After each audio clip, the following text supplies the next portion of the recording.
Om Sahana Vavatu Sahanao Bhunaktu Saha Viryam Karva Vahai Tejasvinavadhitamastu Ma Vidvisha Vahai. Om Shanti Shanti Shanti. Hari Om Shri Guru Bhyo Namaha.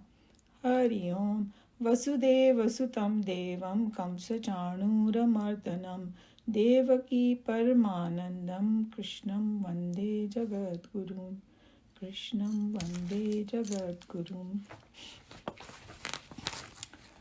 So we discussed verse 14 of chapter 7 of Bhagavad Gita. Very famous verse where Krishna Bhagavan talked about Maya. We had a long discussion on Maya. And it said, Krishna Bhagavan said in verse 14, verily the divine illusion of mind made up of gunas caused by the qualities is difficult to cross over. Those who take refuge in me alone come to cross over this illusion. So the whole idea over here was that first of all, Krishna Bhagavan said that it is my Maya, so it is Krishna Bhagavan's power or the Brahman's power, and it's divine, Devi, he said. And Gunamai. It's made up of 3 gunas, so those were the important things. And it's very difficult to cross over, he said. But whoever surrenders to me can easily cross it over. So that's what the whole thing was. And I think I've covered most of the point. One of the things that probably I didn't cover was, in detail maybe I didn't cover, and maybe I'll say a few things, is about the surrender. That what does it mean to surrender, from learning from the Bhagavad Gita. So mainly whatever meditation technique he talked about is giving up our identities with the world and connecting to the higher and, identifying with that Brahman rather than, I'm a man, I'm a woman, I'm a Hindu, I'm Muslim, I'm from American, Indian, none of that. In that state, you have to just drop every kind of identity. Because sometimes it's so difficult to drop those identities. We carry it everywhere. And so it's surrender. It doesn't mean that you just go and bow down physically. Yeah, that is a gesture, of course, when it is, in your heart. But just that doesn't do. It has to be surrender from, your whole being, your mind, intellect, everything. And then also not identifying with body, mind, and intellect. So it's a very tall order, obviously, to reach there. But whole process is given, starting with Karma Yoga and then all that. Just wanted to remind that. And then we didn't read Swamiji's commentary. So we will do that first before we go to the next verse. Any question or comment on Maya before we go forward for whatever we have discussed? Okay, looks like everybody's ready to read. So any volunteers to read?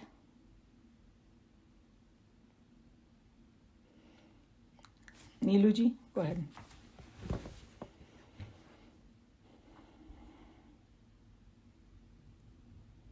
We cannot, Neeluji, we cannot hear you.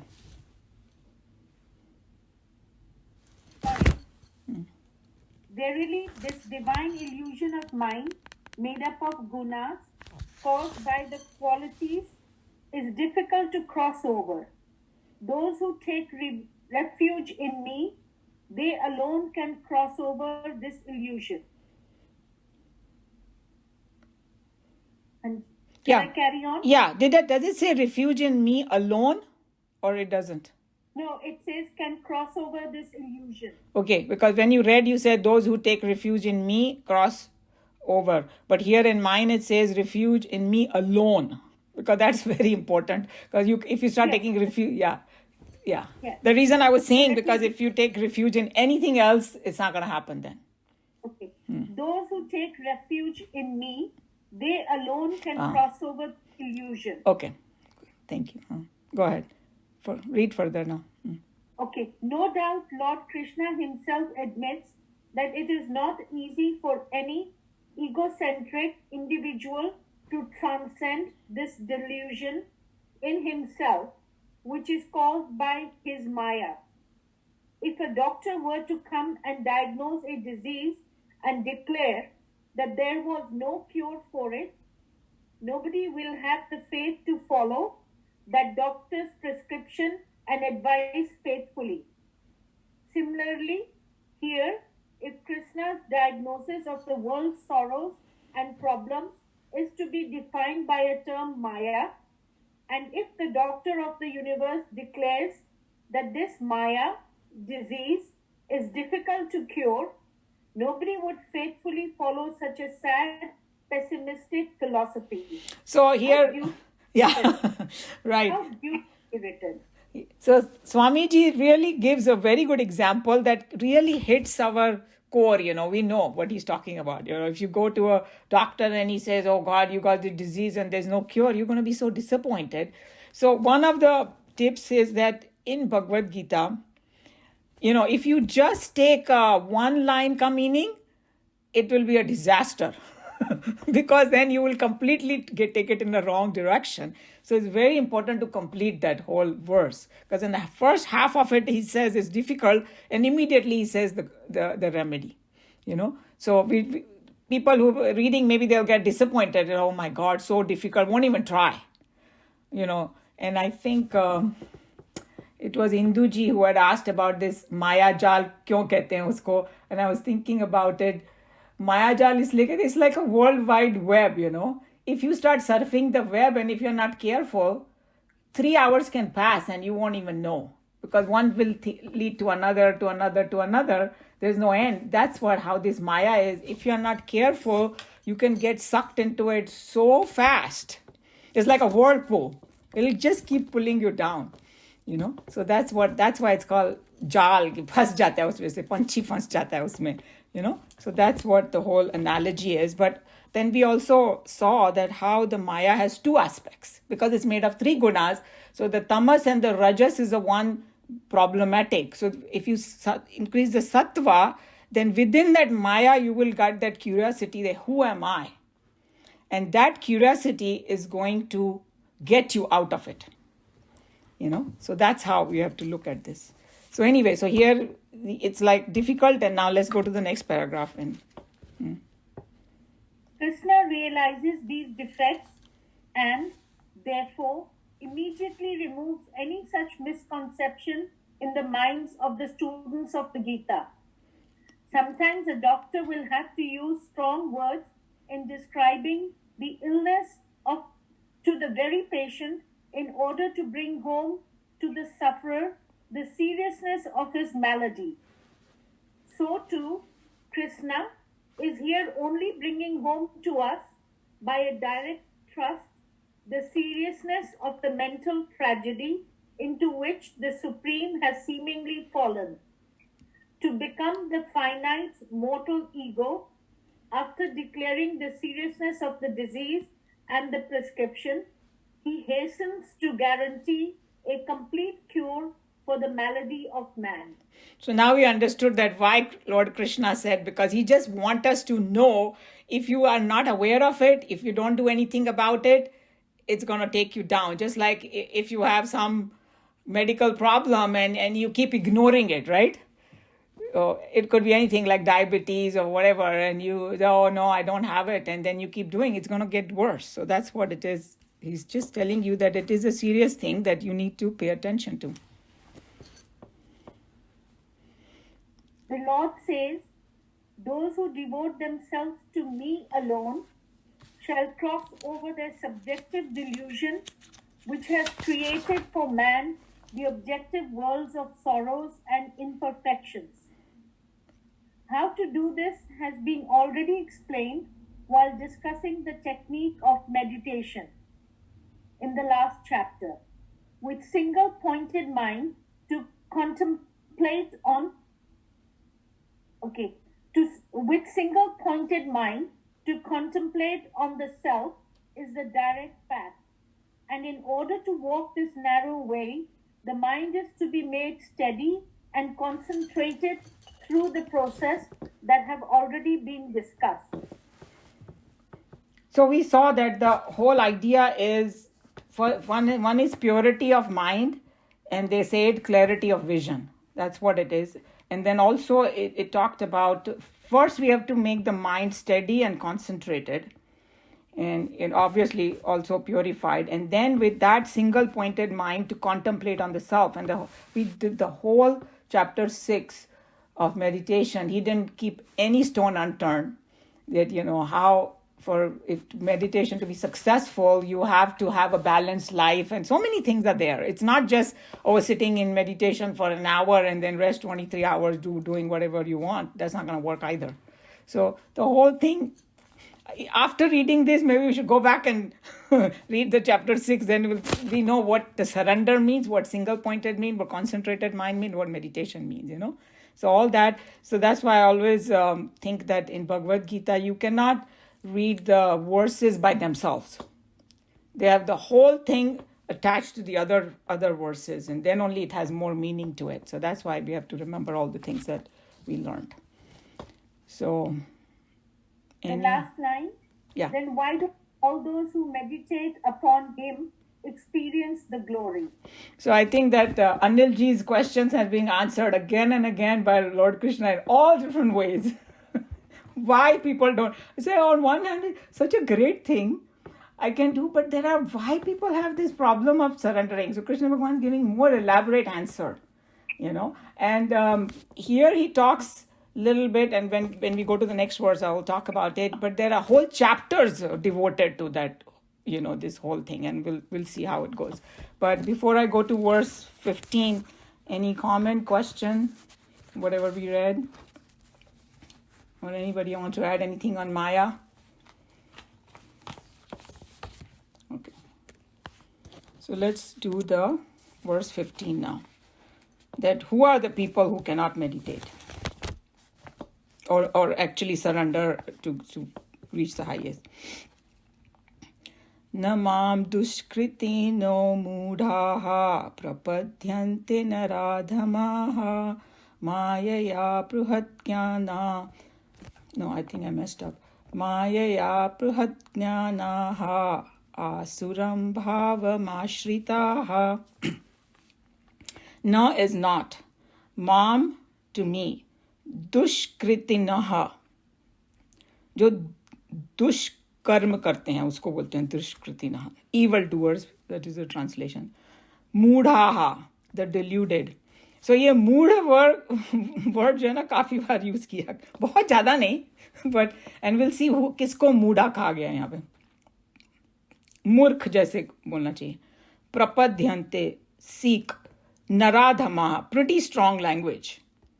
Naro mein adham means lowest of the men. But Swamiji says that not worthy of calling a human being. That's naradhama. Mayaya, by Maya, apruhata jnanaha, deprived of knowledge. So because of Maya, they of the tamoguna, rajoguna of Maya, they are deprived of the knowledge. Asuram, belonging to demons. So here, when this asuram word is, there is a whole chapter 16 on Devi Sampati and Asurik Sampati. So when we think of asuras, we think of somebody sitting in some narak, not narak, I don't know, what should I say? All those Puranic stories. असुर बोलते हैं ना जिसको, बड़े अगली से दिखाएंगे उनको और बड़े हॉर्न्स वगैरह होंगे कुछ. And as though हम लोग तो उनके पास में नहीं फटकना चाहते हैं. But when we read the chapter, you will realize that there are, within each one of us, there could be Asuri Sampati or Devi Sampati. But we have to enhance the Devi and get rid of the Asuri kind of, transcend the Asuri. So our teacher used to say, don't think that those Asuras are somewhere, out there. No, they are among us only, and we may have some too. So that's why it's very important that not look at this Asura, what Krishna Bhagavan is calling Asuri Sampati. And we'll see. Right now, we are not going to go in detail, but when you come to chapter 16, he elaborates it to the nth degree, everything, and it will totally become clear when we come there. Bhavam is nature. So they kind of belonging to the nature of this Asuric type of things. That's how we have to look at it. Ashrita, having taken to. And then when we do the verses, we'll see. So what is he saying over here? So he's saying following people. He gave few different people. These kind of people have a can't don't surrender to me or cannot surrender to me. Adat se lachar kind of thing. So it's difficult for them. So who are they? So let's start with this word mudha, because mudha, he said it many times.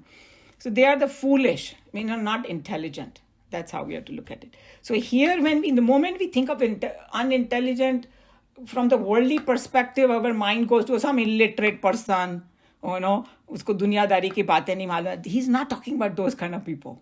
Very important to know who he's calling the mudha. Mudha over here is calling, this particular person may be very, very considered very wise in the world. But from the spiritually, he'll be called Mudha. Krishna Bhagavan will still call him Mudha. Why? Because these are the people who are like, who don't know where their welfare lies. They might think that, by doing some certain action, they will gain some great thing. And when we come to the chapter 16, you will see, abhiman mein aakar aur kuch karke, I'm going to do this, I'm going to do that and all that. But in the end, they hurt themselves. Because they don't know, spiritually speaking, what the right thing to do in life is. And then they are running after things that will ultimately cause them sorrow, misery and pain. Usko mudha bola gaya hai yahan pe. Very important to know. So, and there is one very famous drishtant in Vedanta, and I'm sure you have heard this, that एक आदमी ना पेड़ पे बैठ के डाल काट रहा था, और वो कौन सी डाल काटा था जिसपे खुद पे बैठा हुआ है. So that's how in this world he might think, oh, मेरे को ये मिल जाएगा, वो मिल जाएगा, cheat, do this and all that. And some people, everybody's doing wow, look at his accomplishment, but he's heading for a disaster, So that's what it is. And these kind of people, there are two levels, Nikhilanandji said of these kind of people. One is that this analogy, this stand of this person sitting on this, branch and cutting, and some wise person is walking by and he's saying, hey, what are you doing? Don't do this, you're going to fall. And he said, I'm not going to fall, you don't know what you're saying. He won't listen to him at all. And then he keep cutting, and then he falls, right? जब वो गिर गया, तब उसको अकल आती है. Oh my God, that guy was telling something really truth. And then he runs to him and he said, okay, sorry, you were right, I'm wrong. Please teach me now what to do. Means surrender to the Guru. And another kind will be, अत्याधिक मूढ़ा. मतलब गिरने के बाद भी अक्ल नहीं आई, वापस जाके वही करेगा. So that is another level of mudha. So I thought that was interesting the way he put it. So those are one kind of people who cannot surrender to higher or not capable of. And the other one, dushkritinaha.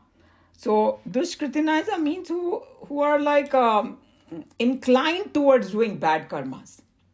They're all kind of similar, but there is a slight variation in each kind, I guess. He's just going into some finer distinctions and all that. So the one who does not follow righteousness or do papa karma. And what is papa karma? The classical definition of papa in Vedanta is an action that takes you away from God. And punya karma is action that takes you towards God. So and then in like other Upanishads and other places in Vedanta, they have a whole list of things that we should not be doing or should be doing, or follow certain values, of ahimsa. They call it ahimsa, satyam, asteya. Asteya means non-stealing. Brahmacharya means not like, celibacy or anything like that, but brahmacharya means, reveling in Brahman, that called a brahmacharya. Aparigraha means you're not hoarding too much and all that. And these values, they cannot follow. In scripture, these are mentioned, all these values. So they find it, if you don't follow these values, then you are going to have a very hard time surrendering to God or higher. So, and then Nikhilanandji was very funny. He said, forget about God. These people cannot even surrender to the sleep.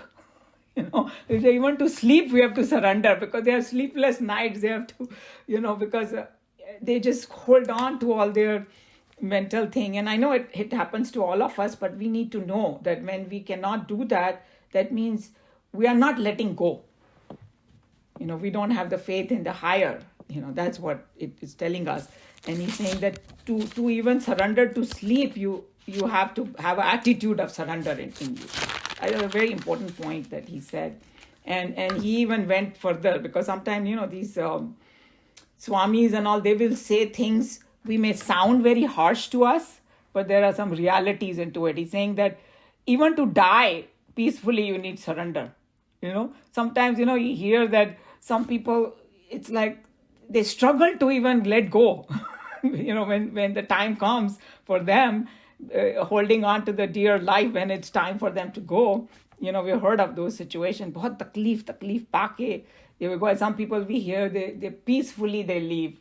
So we've heard of those things, right? So these are the people who have a very hard time surrendering. So ये ऐसी तमोगुण और रजोगुण कोई surrender नहीं कर पाते तो फिर आगे क्या करेंगे भगवान को? That's what he was trying to say. And then he gave a classical example from our Ramayana. There's like Ravan को उसके जो शुभ चिंतक थे सभी ने बोला कि जाके सरेंडर कर दो राम को, तुमने कितनी भी गलतियां कर दी है वो माफ कर देंगे तुमको, लेकिन वो बोला no way, I am not going to surrender, I am going to fight. So that kind of attitude he was talking about. So these are the kritinam. Third kind he talked about was say naradhama. This is a very strong word, lowest of the men. So like Swamiji said, they can't even be called human beings. So nara adhama, usme matlab the lowest. They are like when we do that chapter 16, what Swamiji was saying that वहाँ पर आसुरी संपत्ति बताया गया है और दैविक संपत्ति बताया गया है कि भाई what are the characteristic of देवी गुण वाले कौन है और आसुरी गुण वाले कौन है और क्या है वो देवी गुण and आसुरी गुण. और there are third kind which are called like Rakshasa type. So this Rakshasa type, what Swamiji said, Krishna Bhagwan didn't even mention them. Because they are like, what is the word they use in English? Incorrigibly indifferent. मतलब कोई असर नहीं होने वाला उनको, कोई भी आके बोले कुछ भी करे वो लोग अपनी जिद नहीं छोड़ेंगे, जैसे हैं वैसे ही रहेंगे. जो असुर टाइप के ना वो सुधर सकते हैं because they are still little milder. But वो दूसरे वाले जो होते हैं ना वो तो बिल्कुल ही सरेंडर नहीं करेंगे, उनको शायद कई जन्म लेने पड़ेंगे before they will, so those are the naradhamas we're talking about, absolutely the worst. So we won't even go into it, but you can imagine that, just the whole life doing bad things to themselves, to people, to society, to the world, everything, So उनको तो छोड़ ही दो. फिर जो last वाला बताया उनको कि दो और हैं, सॉरी. एक है जो Maya has taken away their intellect. So when we say taken away, it's more like उसको ढक दिया है, like we talked about it, right? कि when we get overpowered by the Maya, by Rajas and Tamas, then these are the effects of Maya that happens to us. It's like a modification. What are the modification, and how does it manifest in us? Pride, jealousy, fear, pain, guilt, all these things that kind of start brewing in our mind, those are the effect of Maya that cover our intellect. When people have all this pride, jealousy, fear, guilt and all, they are not going to be thinking about Bhagwan at all. They will be always उसी में डूबते रहेंगे, constantly worrying about all that. So those are the people who जो माया ने उनकी बुद्धि हर ली हो जैसे. Those are the kind he's talking about. And then the last one is that I was talking about asura bhava ashritaha, जिन्होंने ना जैसे ये आसुरी भाव और देवी भाव दोनों हमारे में होता है. It's a world of duality. So we take refuge in those negative values. Then it's called you have given to asuri bhava. Wrong things in life, like, so and when it comes to that chapter, he's going to talk about certain things like they will go for hinsa, violence, asatya, telling lies, dambha and darpa means arrogance and show off, conceit and things like that, hypocrisy, lying, don't have any kind of integrity in their character, that, will just say something to somebody just to get by, but they don't mean anything, those kind of thing, hypocrisy and all that. So these people, rather than taking refuge in the something noble and higher and believing in that, they will go into refuge in wrong values. They think that these are the powerful things in life, to get this name, fame by hook and crook, or resorting to violence, they can attain anything. We see in the political this thing, sometimes it happens that people will try to use violence to, or start some riot or something. Just, we know that these things happen in the world. So these are the people who resort to these kind of things because they have given into the asuri bhava. That's what it is. So they also cannot surrender to me. So what Nikhilananji said a very good point, that if I find myself that it's difficult for me to surrender, then we should know that one of these things are active in me. Because this is self-reflection.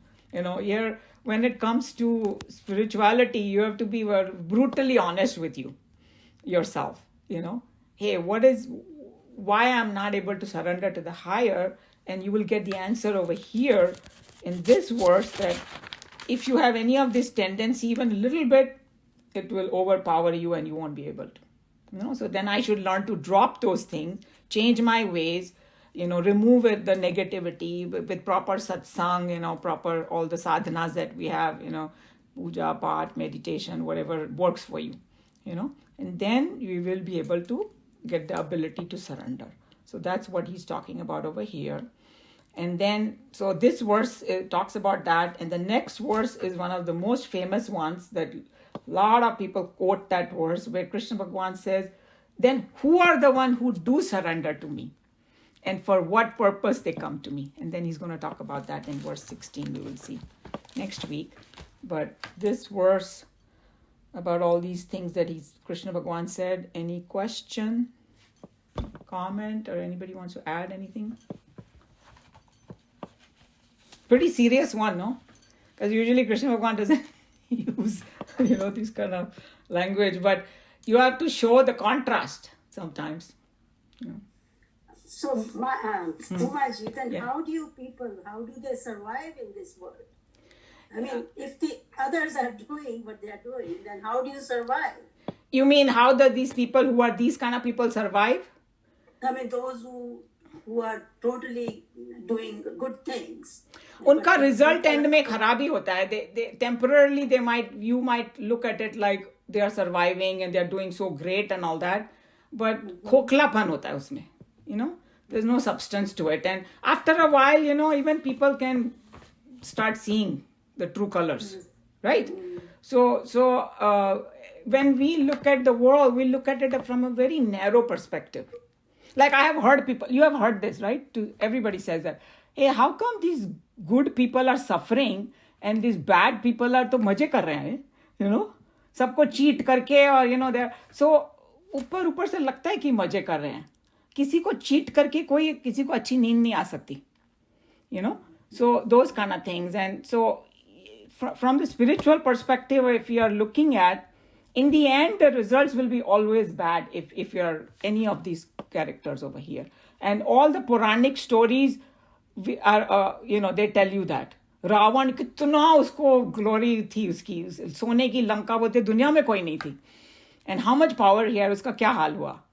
Same like other people. So the result is not going to be. So this also comes in Geeta very nicely, that there is a happiness that you get like instantly you can get. So it will be like, oh, if I do this, I'll get this result. You may do by wrong means and think that I'm getting the result. Long run, it will always be a disaster. And there are other people who will suffer in the beginning a little bit because, they are kind of trying to get better and going against the grain of the society, but then in the end they always get something higher, you know. So that's how it is. Yeah, we met this one rickshaw wala in India, in Delhi. You know, they have those e-rickshaws now, battery operated. So one day we were riding. So he says, you know, यहाँ पे इतना सबको पैसा चाहिए, इतना ego चाहिए. And just think that if we could take all this to when we die, then what will happen? Here everybody knows that we can't take it. Still they behave like this. Exactly. And what will happen if they can, if they know that they can take it with you, that then what will happen to the world? I mean, we all know that, but he just said it like that, and it was so... Obviously, he has contemplated about it, and that's what it is, that it could be a rickshaw. That's exactly what he said when he talked about Muda, that, you know, from some very high-fi person who has some few degrees and, you know, a lot of money and all might look down upon this rickshawala, but according to Krishna Bhagwan, he's very wise because he has thought over it. And then if he has that kind of understanding, even if he may not have a lot of money, he will still be happy in his life. Because I have seen that people who have nothing, they are smiling. Like our, Rashna Ben, you told us one day this story. She said, this man, you know, this Mexican guy goes to the doctor and कुछ इलाज के लिए गया, and the doctor की fees बोला हुआ, will you be able to afford my fees? He's saying, don't worry, doctor, I got a lot of money. I got $200 with me. You know, means for him that was so good that, hey, I earned this money and don't worry, I have it. And somebody could have $1 million and might think that I'm poor. You know, I can't afford this, I can't afford that, you know. So it's, in the end, that's what it is. That somebody who has a higher understanding is not going to worry about those things, you know. And I have also seen one more thing, that sometimes the poor people are more helpful. They are willing to part with their things and share it with others. And the richer you get more conjuice. And you don't want to do anything for people, you know. I've seen that with my own eyes, you know. So that was a good question you brought. Anybody else has anything? Comment? Question? Okay, any other volunteer to read this now?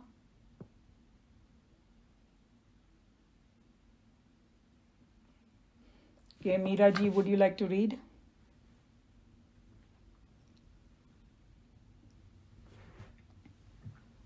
The evildoers, the deluded, the lowest of men do not seek me.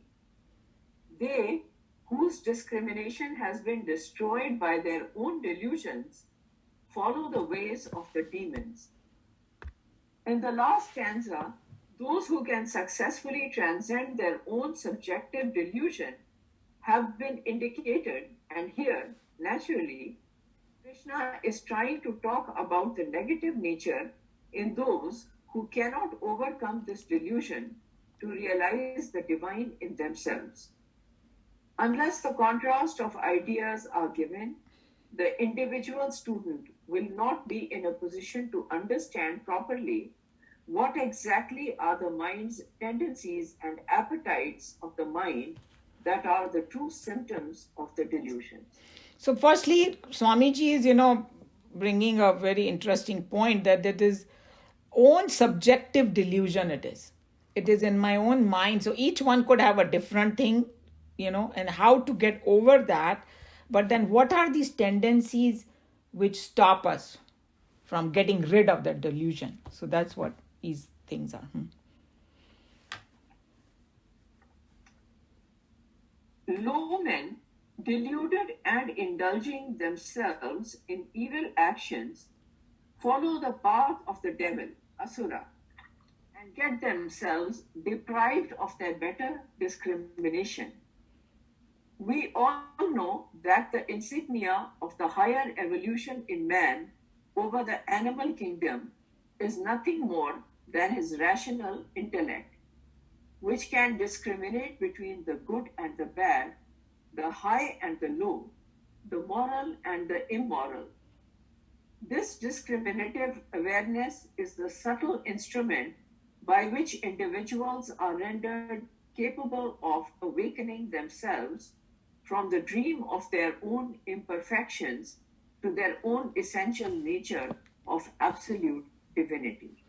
So here, he's talking about that what separates us from these animals is the discriminative intellect, awareness, our intellect, which is विवेक जिसको बोलते हैं हम लोग, so अगर वो काम नहीं कर रहा है, we act like an animal, and sometimes, I've heard, these are the instincts in us which are like natural instincts.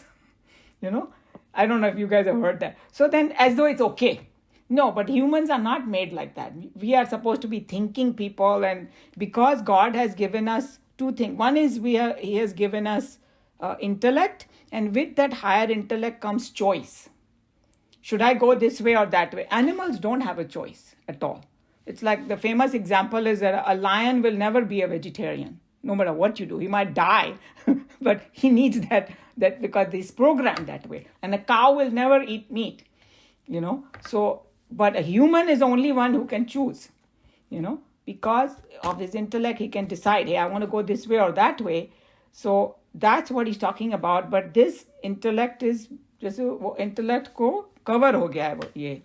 That's what the problem is, these people who cannot surrender.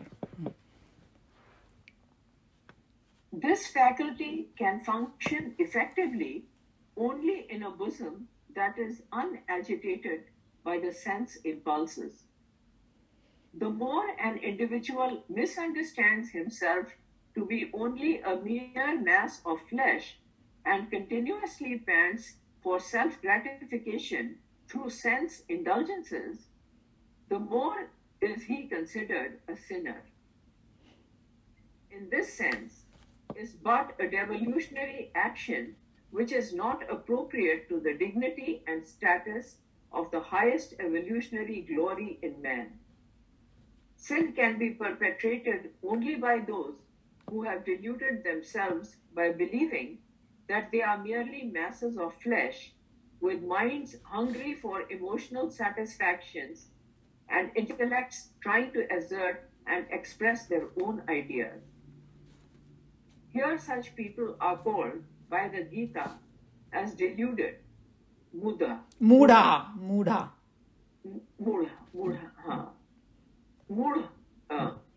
The way of life in such deluded men, Asur Bhav, has been exhaustively described to us by indicating the opposite good qualities of the perfect one, Devi Bhav, later in the Geeta. So that's what I was talking about, yeah. Sorry, what were you saying? Was there something more? No. Okay. No. Later in the Geeta, 16.3 is the reference. Right. So this is the chapter 16 that I was talking about, where the Devi Bhav will go. We won't go in detail right now, because once you read that, you will become master of what is Devi Bhav and Asura Bhav and all that. But here, the very important thing that he talked about 3 different levels the Mudha can work on. One is, obviously that you think that only your mass of flesh and just satisfying your bodily needs or hungry for the emotional satisfaction also. That all usko bhi Mudha ka gaya. Sare time wahi, I need to be happy at any point and all that. And then last is intellect trying to assert and express their own ideas, my way or the highway. So usko bhi Mudha bola gaya hai, because if you think about it, all these terrorists, they are that's how they think. That, if you don't follow my way, I'm going to use a resort to violence. Everybody has to just become like me. So those are the things that, the classical Mudha jisko bola gaya. Not one illiterate or illiterate from the worldly perspective, not those kind. So, any question on all this?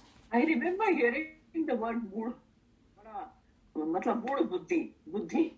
Mood बुद्धि हिंदी में कहते थे बोलते हैं कोई- ना, हाँ, mood बुद्धि. हाँ, बहुत ही कोई फूलिश आदमी है तो उसको कहते थे बिल्कुल मूड बुद्धि है. तो now I can make that connection. या यस, कि भगवान किसको मूड बुद्धि बोल रहे हैं. हाँ, भज गोविंदम भज गोविंदम भज गोविंदम मूड मत. I was thinking about the same thing, that even Shankaracharya ji ने भी ये कहा, because some people say that Shankaracharya ji was so much strong Advait Vedantin, and here he's talking about Bhaj Govindam. That, hey, go do prayers to Krishna, or Bhagwan, mood mate. And the whole story is that there was one old Brahmin who was correcting some Vyakaran or some grammar.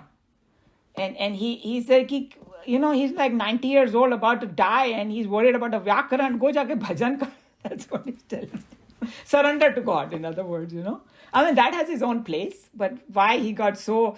Because some of these saints and sages, when they look at people doing things that are not spiritually making them progress, then they feel sad, So they have to sometimes use strong language, So that's how he wrote that Bhaja Govindam. Yeah, true.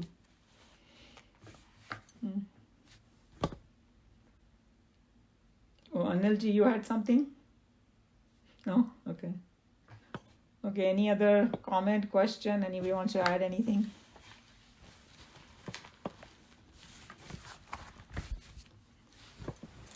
Okay, then I can close Bhagavad Gita here. Next week it's going to be very interesting that कौन से लोग हैं जो भगवान को surrender करते हैं. उसमें भी different type के होते हैं लोग. The analysis is amazing, absolutely. You will see.